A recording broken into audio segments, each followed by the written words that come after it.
धरणी, धरणी कहाँ हो तुम? धरणी कहाँ हो? जल्दी आओ। धरणी, माँ, धरणी कहाँ है? डैड, बताइए ना, मेरी पत्नी कहाँ है? मैं आपसे कुछ पूछ रहा हूँ, मेरी पत्नी कहाँ है? वो अब तक आई नहीं है बेटा। अभी तक घर नहीं आएगा क्या मतलब है? वो तो कब का आ चुकी होगी। उसने घर के बाहर रंगोली भी बनाई है। भाभी, आपने मेरी पत्नी को कहीं देखा क्या? बताइए भाभी, कहीं देखा क्या? बुआ, आपने मेरी पत्नी को कहीं देखा क्या? बताइए ना। विक्रांत, तुमने अपनी भाभी को कहीं देखा क्या? मैं कुछ पूछ रहा हूं, बताना भाई। सुमन, क्या तुम जानते हो कि मेरी पत्नी कहाँ है? अरे, मैं अपनी पत्नी के बारे में पूछ रहा हूं और आप लोग बता क्यों नहीं रहे? कुछ बोल क्यों नहीं रहे? वो अभी तक नहीं आई विश। बुआ, वो आई है और रंगोली भी बनाई है। मैं कह रहा हूं ना कि मेरी पत्नी की बनाई हुई रंगोली मुझे याद आ रही है। रंगोली तो मेरी दीदी ने बनाई है।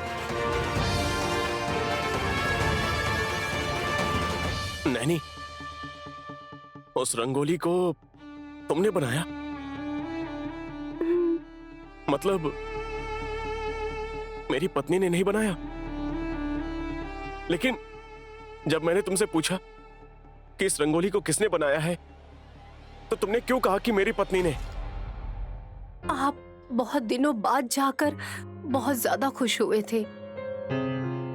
हॉस्पिटल से आने के बाद पहली बार आप मुस्कुराए थे साहब जी। मैं आपकी खुशी को छीनना नहीं चाहती थी, इसलिए मुझे बोलना पड़ा।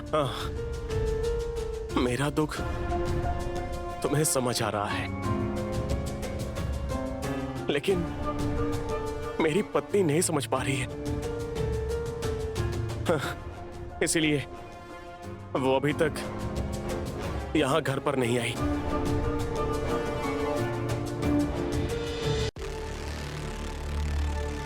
साहब जी, आप कहाँ जा रहे हैं? पुलिस स्टेशन जा रहा हूं।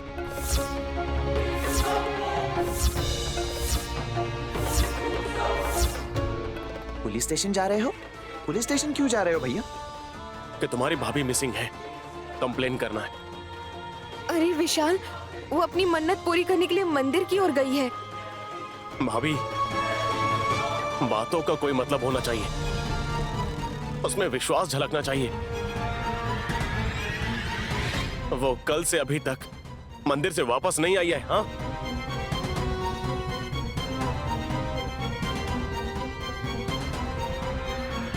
कुछ तो हुआ है। आप सब मुझसे जरूर कुछ छुपा रहे हैं।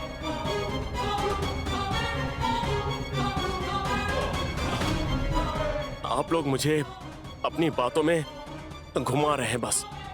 मैं समझ गया, इसलिए पुलिस कंप्लेन करूंगा। वो लोग इंक्वायरी करके बता देंगे कि मेरी पत्नी कहां पर है। साहब जी बचाइए। प्लीज मुझे जाने दो, मेरी पत्नी मिसिंग है, ऐसा कंप्लेन करने दो।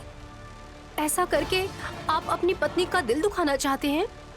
नहीं, ये तुम कैसी बातें कर रही हो? मेरी पत्नी मिसिंग है, अगर मैं ऐसा कंप्लेन करूंगा तो इसमें गलत क्या है? वो सचमुच में दिखाई नहीं दे रही है, कंप्लेन करने में कोई हर्ज नहीं है। लेकिन वो तो अपनी मन्नत पूरी करने के लिए ही मंदिर गई हुई हैं। एक बार फोन करके बात कर लीजिए। वो कहाँ है, कब आएंगी, वो आपको बता देंगी ना। तब तक आपको ऐसे परेशान होने की कोई जरूरत नहीं है।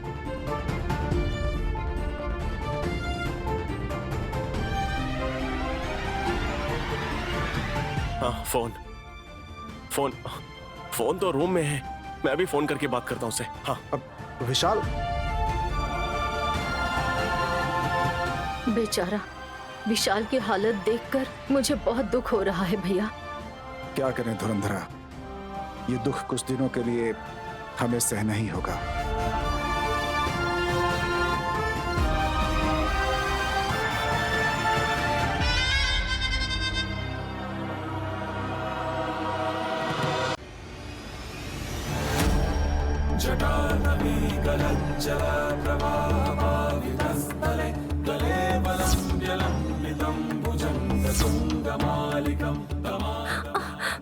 अरे, मैं चार्जिंग करना भूल गई।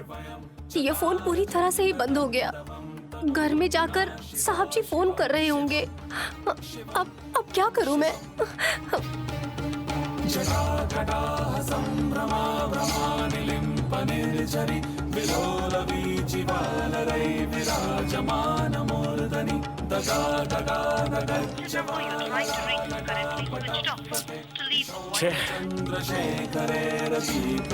कल तो एटलीस्ट रिंग तो जा रही थी और आज तो वो भी नहीं हो रहा है।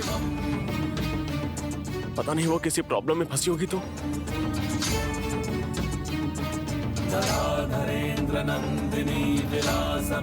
दीदी, जीजाजी की ऐसी हालत देख के मुझे बहुत दुख हो रहा है। अच्छा हुआ आप सही टाइम पे आके उन्हें बातों में उलझा के उन्हें जाने से रोक दिया। बहुत अच्छा किया आपने, नहीं तो जीजाजी अब तक कंप्लेन लिखवाने पुलिस स्टेशन चले गए होते।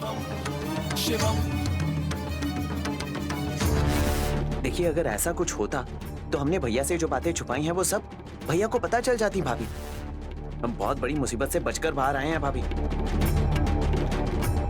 दीदी आप इतनी परेशान क्यों लग रही हैं? इस फोन की बैटरी खत्म हो गई है। अब वो फोन कर रहे होंगे तो मैं क्या करूं समझ नहीं आ रहा। छोटे साहब जी, आप जाकर थोड़ी देर के लिए साहब जी को फोन करने से रोकेंगे क्या? ठीक है भाभी।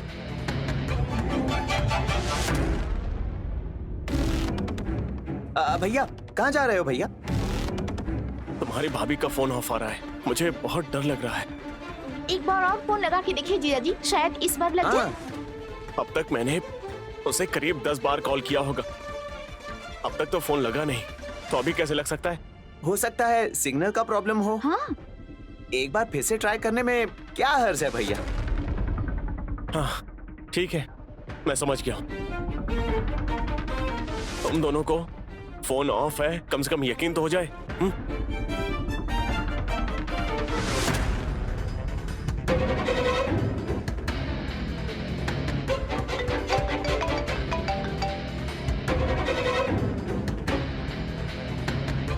अरे, अब तो बेल जा रही है। ये तो बहुत ही अजीब बात है। सिग्नल प्रॉब्लम हुआ होगा भैया।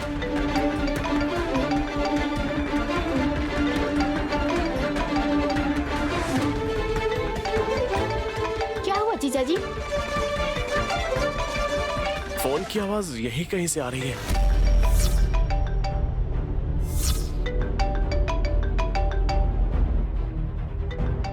कहीं वो अपना फोन घर में ही तो नहीं भूल गई है?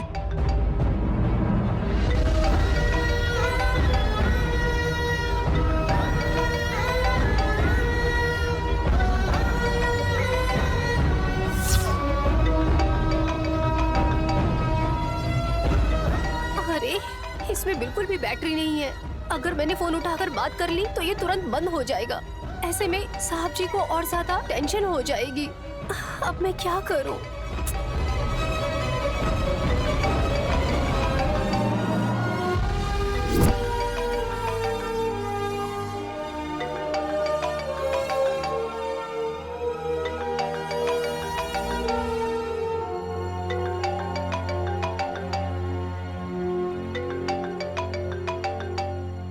भैया, रिंग होने वाला फोन छोटी भाभी का है भैया। जल्दी कॉल करो बहन, जल्दी करो।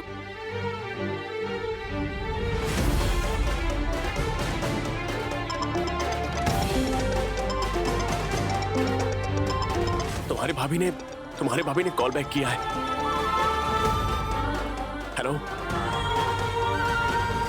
हेलो, कहिए। धरणी, कहाँ हो तुम? तुम्हें देखने के लिए मुझे कितनी टेंशन हो रही है, पता है तुम्हें? मुझे माफ कर दीजिए। मंदिर से मैं घर आने के लिए निकल ही रही थी कि मुझे एक फोन आ गया कि मेरी एक दोस्त हॉस्पिटल में है, तो उसकी देखभाल के लिए वहां पर कोई भी नहीं है, इसलिए उसके पास जाना पड़ा। अरे, ऐसा क्या? ये बात तुम्हें फोन करके बता देना चाहिए था ना। तुम्हारे बारे में कोई भी इंफॉर्मेशन नहीं मिल रही थी, इसलिए तुम्हारे साथ क्या हुआ होगा सोचकर मैं कितना डर गया था, पता है तुम्हें? आपका इतना सारा प्यार है मेरे पास, मुझे कुछ हो सकता है क्या? मैं बिल्कुल ठीक हूँ। तुम्हें देखने का मन कर रहा है धरणी। जैसे ही मेरी सहेली थोड़ी सी ठीक हो जाएगी, मैं तुरंत आ जाऊंगी। ठीक है, अपना ख्याल रखना। आप समय पर खाना खाकर टैबलेट जरूर ले लीजिएगा, भूलिएगा मत, ठीक है ना? ठीक है। ठीक है, मैं फोन रखती हूँ। ठीक है धरणी।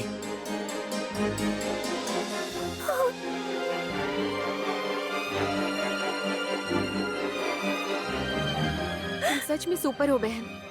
पति की जान बचाने के लिए सती सावित्री ने यमराज जी से फाइट की थी, उसी तरह तुम अपने पति की भलाई के लिए तुम इस बुरे हालात से लड़ाई कर रही हो। हेड्स ऑफ बहना। साहब जी को नाश्ता देना है, मैं चलती हूँ मेम साहब जी।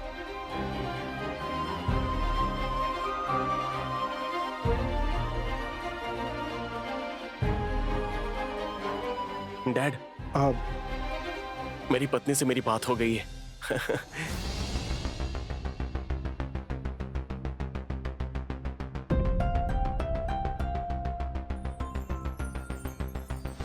डैड, वो कह रही थी कि उसकी फ्रेंड हॉस्पिटल में है, इसलिए मंदिर से अचानक उसे हॉस्पिटल जाना पड़ गया। बुआ, मेरी पत्नी घर पर नहीं दिख रही है, उसके साथ क्या हुआ होगा सोचकर मैं बहुत टेंशन ले रहा था ना। वो बिल्कुल ठीक है, वो कल आ जाएगी।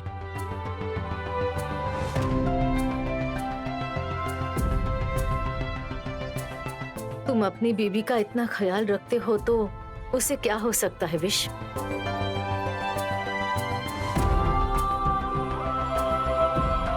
साहब जी, नाश्ता तैयार है। बड़े साहब जी, मेम साहब जी, आप भी आ जाइए। मेरी पत्नी के आने तक मैं सोच रहा था कि मैं एक गिलास पानी भी नहीं पीऊंगा, लेकिन समय पर खाना खाकर टैबलेट लेने के लिए मेरी पत्नी ने मुझसे कहा है। ओ हाँ, मैं तो उसके पास ही खड़ी थी।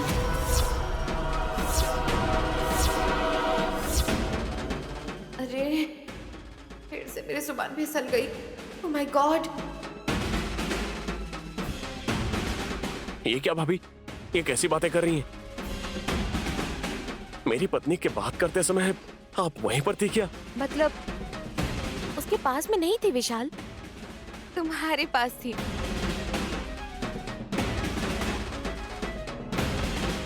जब मैं फोन से बात करते हुए जा रही थी ना, तो तुम अपने फोन से कह रहे थे सारी दवाइयाँ मैं टाइम पर ले लूंगा। जब कह रहे थे तब मैंने सुना, सच में।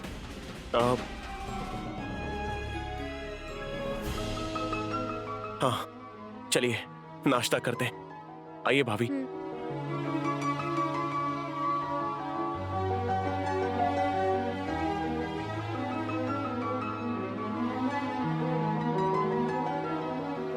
Naini, thank you so much.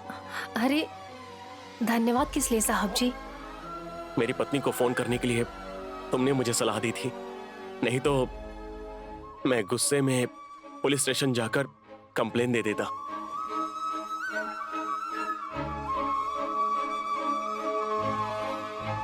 मैं ऐसा करता तो मेरी पत्नी सच में बहुत ज्यादा हर्ट हो जाती।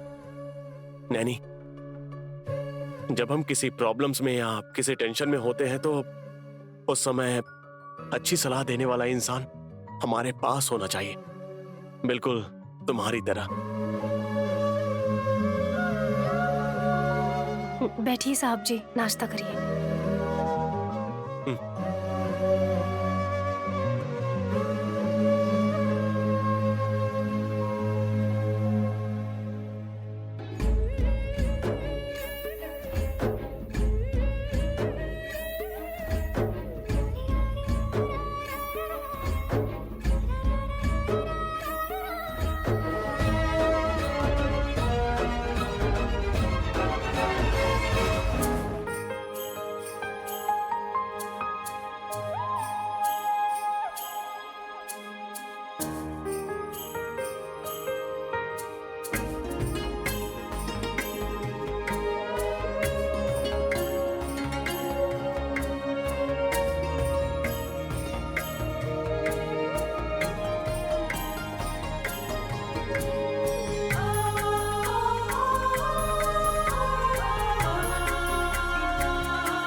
नैनी, हाँ? एक मिनट। माँ,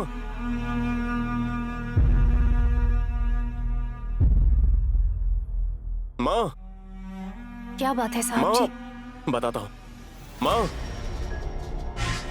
माँ, क्या हुआ बेटा? माँ, आज मैं आपके हाथों से खाना खाना चाहता हूँ।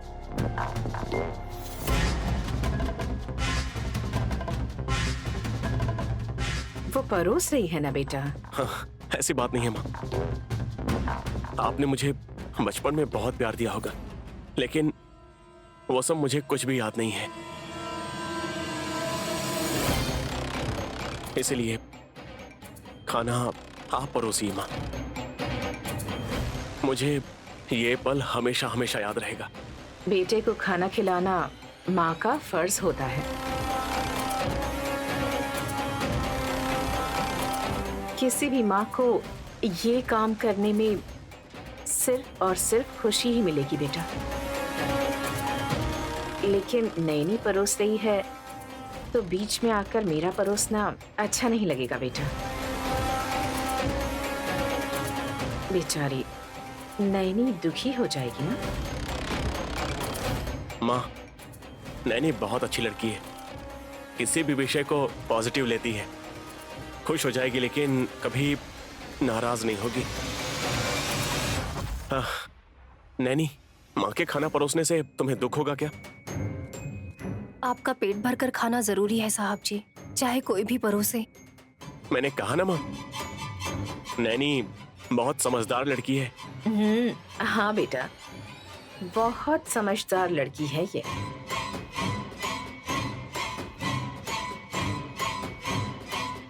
नैनी, मेरे बेटे की सेवा करके तुम बहुत थक गई होगी। अब तुम जाकर रेस्ट करो बेटी। अब से इसका ख्याल मैं रखूंगी।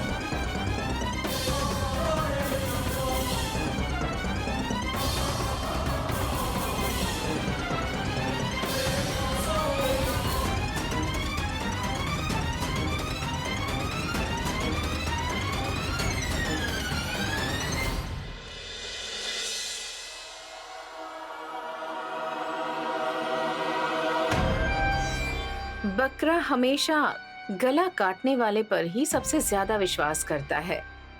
ये बात विशाल पर बिल्कुल फिट बैठती है।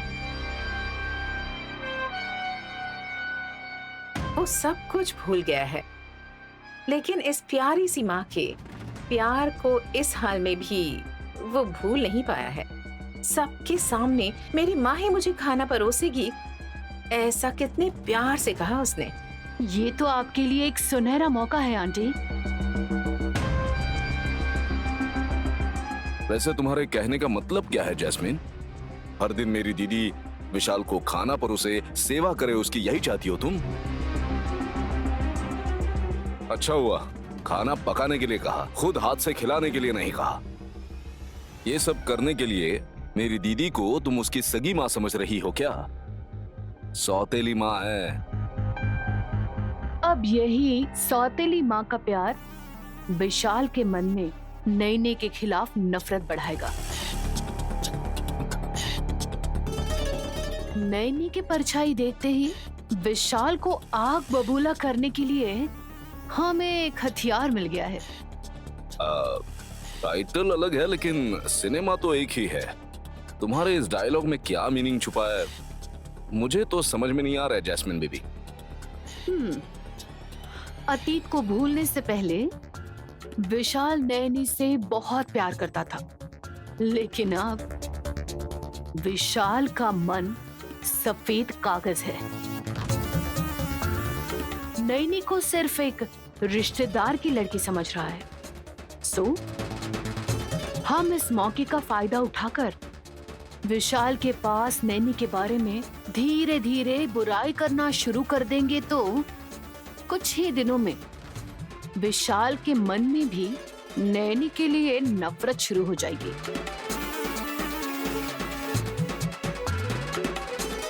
अगर समझो कभी विशाल को अतीत की याद आएगी तो नैनी के खिलाफ विशाल के मन में घोला हुआ जहर उस वक्त काम आएगा हमारे।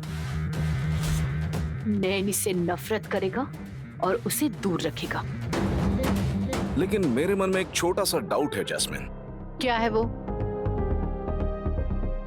विशाल को अतीत अगर याद आया तब ऑटोमेटिकली नैनी के खिलाफ हमारी भड़काई हुई बातों को भी वो भूल जाएगा ना।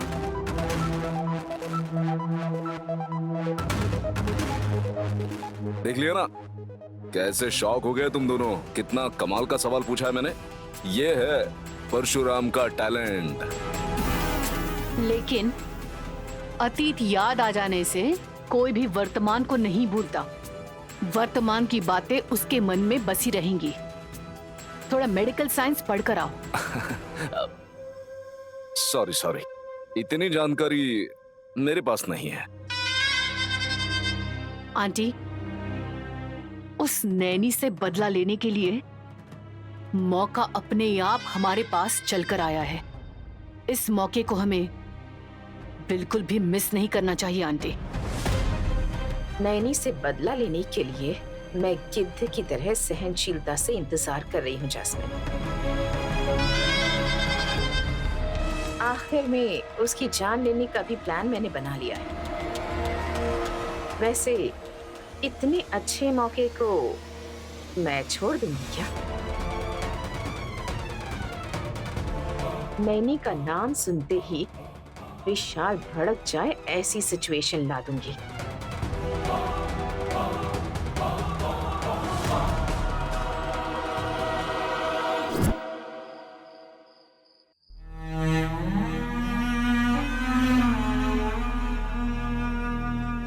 साहब जी, आप यहाँ आराम से सो जाइए। नैनी, तुम बहुत मेहनत कर रही हो। तुम मेरा बहुत ज्यादा ख्याल रखती हो। ऐसा हासनी भाभी ने बताया। लेकिन अब तो तुम उससे कई गुना ज्यादा मेरा ख्याल रख रही हो। वो सिर्फ सेवा नहीं है साहब जी, मेरी जिम्मेदारी है। एक्चुअली ये तो मेरी पत्नी की जिम्मेदारी है। मेरी पत्नी के सारे काम तुम ही कर रही हो। ये तो तुम्हारी पत्नी है ना?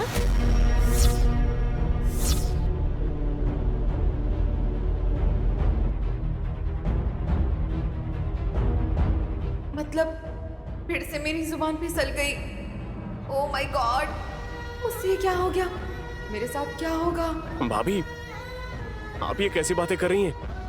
मतलब वैसे वो तो नैनी तो तुम्हारी पत्नी है। वो तो आपकी पत्नी और हम दोनों एक जैसे ही दिखाई देते हैं ना साहब जी, इसीलिए हासनी मेम साहब जी ऐसा कह रही हैं। अच्छे से कवर किया तुमने बहन। भाभी, ये कवरिंग करना क्या है? कवर नहीं विशाल, कलर। कलर जेरोक्स निकालेंगे। एज इट इज जैसे दिखता है ना, वैसे ही तुम्हारी पत्नी और नैनी एज इट इज वैसे ही दिखाई देती है। मैं कह रही थी ये दो लोग नहीं, सिर्फ एक ही है कहेंगे तो भी लोग यकीन कर लेंगे। देखो, तुम मुझसे ज्यादा सवाल मत करो, मेरे पास जवाब नहीं होते। Good night, bye.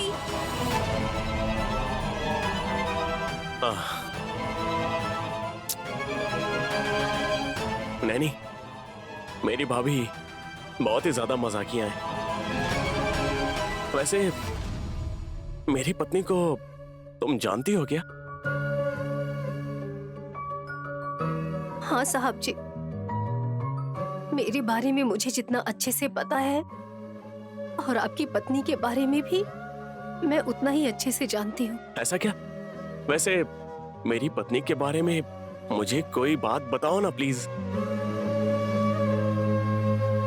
उनकी नजर में आप साक्षात भगवान हैं। वो आपके लिए अपनी जान भी दे सकती हैं। उनका जीना, उनका मरना, सब कुछ बस आप ही हैं। कोई भी हमारी एक छोटी सी मदद करता है तो हम उनके जीवन भर एहसानमंद रहते हैं। ऐसे में एक साथ अपनी जिंदगी दे देंगे तो और कितना एहसानमंद होना चाहिए। अगर एक शब्द में कहूँ तो सांस लिए बगैर तो रह सकती है, लेकिन आपके बगैर जिंदगी गुजारना एक पल भी उनके लिए बहुत बहुत मुश्किल है। नैनी, हाँ, तुम्हारी बातें सुनने के बाद मेरे मन में ऐसा फील हो रहा है जैसे कुछ जाना पहचाना सा हो। तुम्हारी कही हर एक बात मेरे मन के किसी एक कोने में पहले से ही है, लेकिन वो सब मुझे पूरी तरह से याद नहीं आ रहा है। इसलिए बहुत ही बुरा लग रहा है मुझे। मतलब एक्सीडेंट और इस शॉक से मुझे पूरी तरह से बाहर आने के लिए कुछ समय लगेगा, ऐसा डॉक्टर ने कहा है ना। शायद इसलिए याद नहीं आ रहा है। नैनी, अभी तुमने जो कहा उसके हिसाब से तुमसे एक बात कहूं। मेरी पत्नी मेरे बारे में क्या सोचती है, जब तुम बता रही थी तो मुझे ऐसा नहीं लगा कि कोई दूसरा इंसान मुझसे कह रहा हो।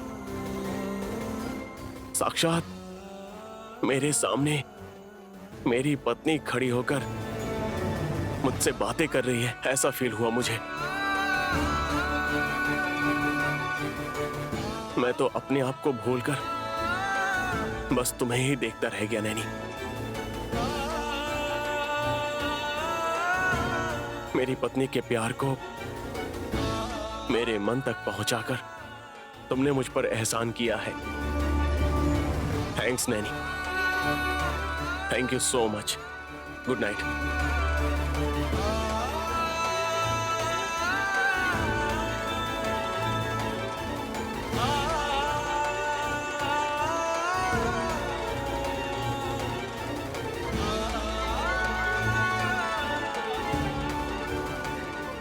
पति पत्नी का रिश्ता 100 सालों का मानसिक संबंध होता है साहब जी। इसलिए आपकी पत्नी का प्यार आपके मन तक पहुंचा है।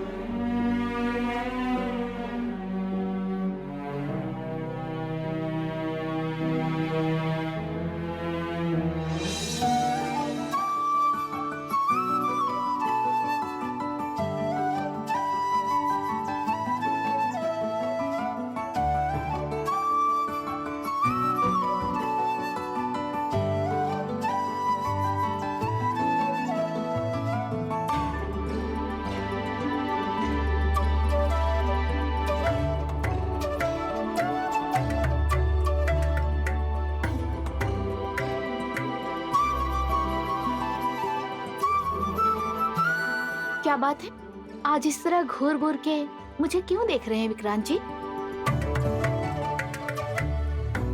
बहुत खूबसूरत हूँ ना मैं, इसीलिए पलक झपकाए बिना देखे जा रहे हैं मुझे।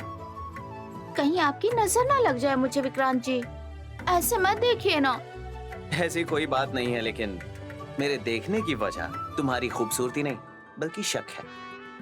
शक है? शक किस लिए? तुम हमेशा गुस्से में ही रहती थी, बेडरूम में भी किसी जेल के कैदी की तरह उदास रहा करती थी। ऐसे में तुम्हारा मुस्कुराता चेहरा इतना क्यों जगमगा रहा है, ये सोचकर शक हो रहा है। बुरा के बाद अच्छा होता है, बुरा इंसान भी अच्छा बन सकता है ना। अरे डायलॉग बड़ा ही बेकार है सुमन। आपको मेरी बातें सुनने की जरूरत नहीं है, मेरी फीलिंग को देखिए। ठीक है, वो फीलिंग क्या है बताओ तो मैं भी तो सुनूं। दीदी और जीजाजी की एक्सीडेंट होने के बाद उनके साथ क्या होगा क्या नहीं होगा सोच के हम सब घबरा गए थे। पर भगवान की दया से उन्हें कुछ नहीं हुआ और बहुत जल्दी ही बाकी की समस्याएं भी दूर हो जाएगी। विक्रांत जी, वो एक कहावत है ना, जरा सी खुशी सारे दुख को मिटा देती है। इसीलिए घर के सभी लोगों को उस दुख से बाहर निकालने के लिए, उन्हें खुशी देने के लिए कोई न कोई खुशखबरी सुनानी होगी। बाप रे, वेदांत के साथ बहुत अच्छा सोचा है तुमने। ये मामूली बदलाव नहीं है, इतिहास में दर्ज होने लायक बदलाव है। थैंक यू विक्रांत जी। तुम बाद में आराम से शर्माना, लेकिन आखिर हमारे सारे घर वालों को खुश करने की खुशखबरी क्या हो सकती है? इस घर में जो भी पहले पोता या पोती को ले आएगा, उन्हें गिफ्ट के तौर पर 2 करोड़ दिए जाएंगे। वो खुशखबरी ये है कि क्या है? वो हाँ। हम दोनों हम दोनों ना हम दोनों। हाँ, समझ गया। तुम्हारे मन में क्या है समझ गया। तुम क्या कहने वाली हो मैं क्लियरली समझ गया हूँ। बाप रे, कैसे समझाऊं, सोच के मुझे शर्म आ रही थी। ये तो अपने आप ही समझ गए। तुम जो कहने वाली थी वो मैं बताता हूँ। बताइए। मम्मी और पापा की षष्ठी पूर्ति करवानी होगी, यही ना? मैंने बिल्कुल सही कहा ना? मुझे ऐसे क्यों देख रही हो? क्या सही कहा आपने विक्रांत जी। अगर घर में पूजा रखेंगे तो सब लोग सिर्फ एक दिन खुश रहेंगे। खुशखबरी मतलब एक दिन के लिए या 2 दिन के लिए नहीं है विक्रांत जी, हर पल हर दिन के लिए होना चाहिए। ऐसी खुशखबरी क्या हो सकती है भला? हम दोनों एक पोता या एक पोती दे देंगे तो सब लोग अपने सारे दुख को भूल के खुश हो जाएंगे और खुशियां मनाएंगे। आप क्या कहते हैं?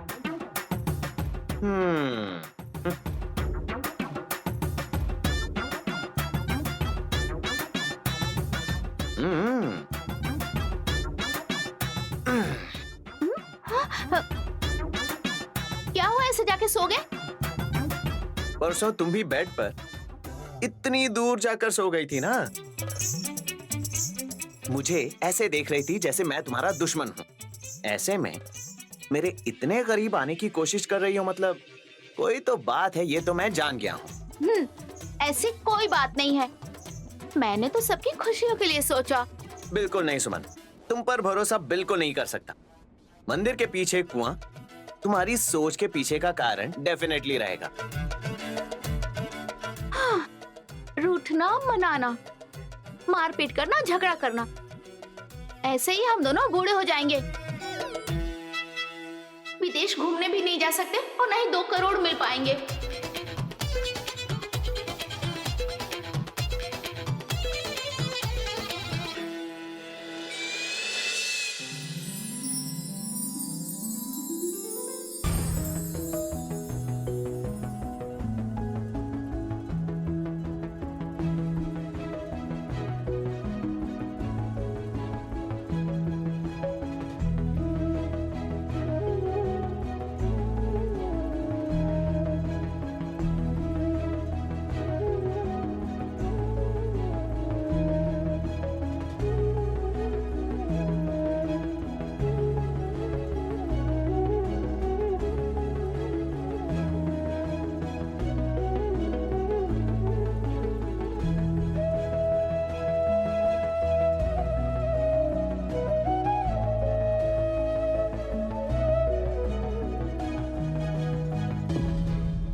बेटी धरनी,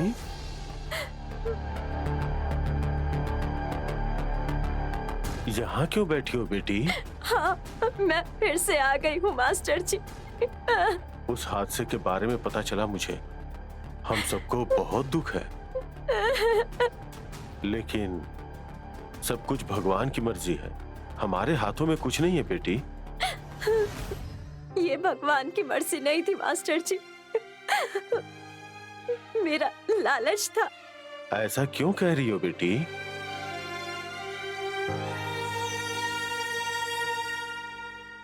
हाँ मास्टर जी, जन्म लेते ही मैं अनाथ हो गई। अनाथ आश्रम में मैं पली बड़ी हूँ। मेरे साथ ऐसी घटना होने के बाद मुझे पूरी जिंदगी अनाथ की तरह ही जीना होगा ना।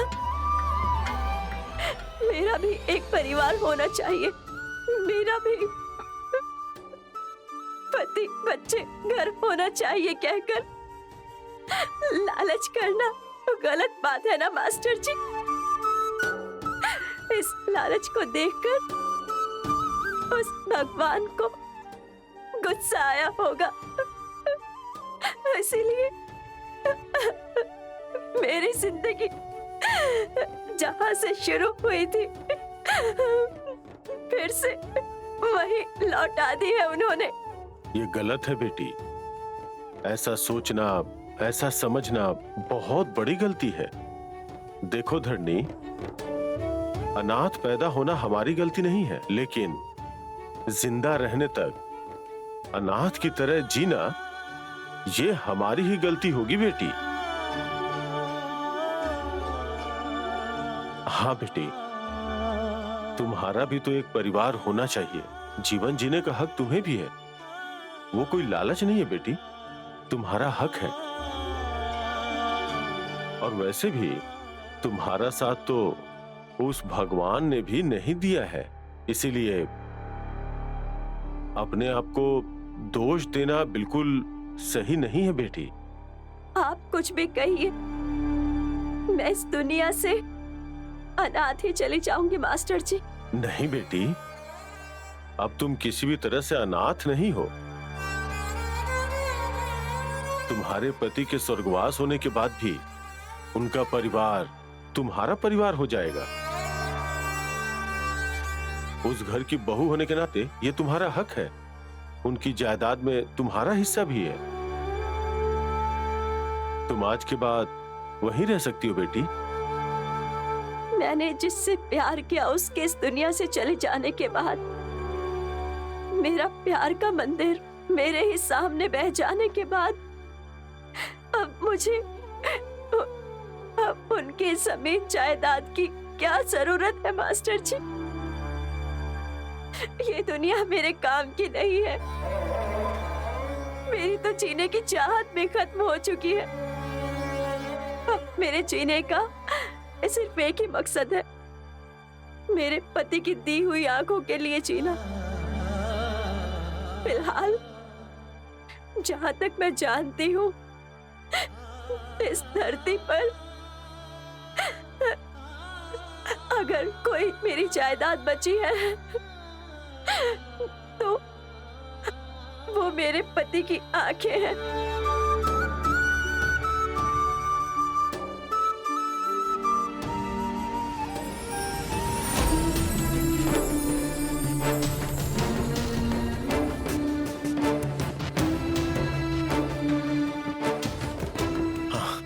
Naini, thank you so much. अरे थैंक्स किस लिए साहब जी? एक्चुअली ये सारे काम मेरी पत्नी को करना चाहिए। तुम मेरा हर पल अच्छे से ख्याल रखते हुए मेरी सेवा कर रही हो ना। हाँ, तुम मेरे लिए जो मेहनत कर रही हो उसके लिए थैंक्स भी एक तरह से बहुत ही छोटा सा शब्द है नैनी।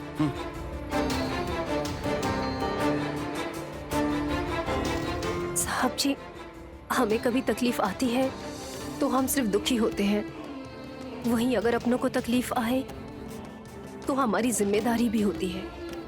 मेरी जिम्मेदारी को थैंक्स का शब्द देकर मुझे दुखी मत कीजिए। नैनी, तुम सच में बहुत बहुत ग्रेट हो, इसलिए कि तुम हमारे घर में बस 4 दिन के लिए आई हुई दूर के रिश्तेदार की लड़की हो, ऐसा माँ ने बताया है। 4 दिन के रिश्ते के लिए तुम इतनी जिम्मेदारी दिखा रही हो, मतलब सच में तुम्हें हैट्स ऑफ है नैनी। हमारा 4 दिन का रिश्ता नहीं है, 100 सालों का रिश्ता है, पवित्र बंधन है हमारा। आपसे कैसे कहूँ साहब जी। नैनी, कल से मैं तुम्हें और तुम्हारी जिम्मेदारियों को हमेशा के लिए छुट्टी दे रहा हूँ। साहब जी? हाँ नैनी, कल मेरी पत्नी आने वाली है ना, और कल से मेरे सारे काम वही करेगी। मतलब उसके आने के बाद तुम्हें छुट्टी मिल जाएगी ना। आपकी सेवा किए बगैर मेरी छुट्टी लेने के दिन मेरे मरने के बाद ही आएंगे साहब जी। नैनी, जब जाना तो थोड़ा दरवाजा बंद करके जाना, ठीक है?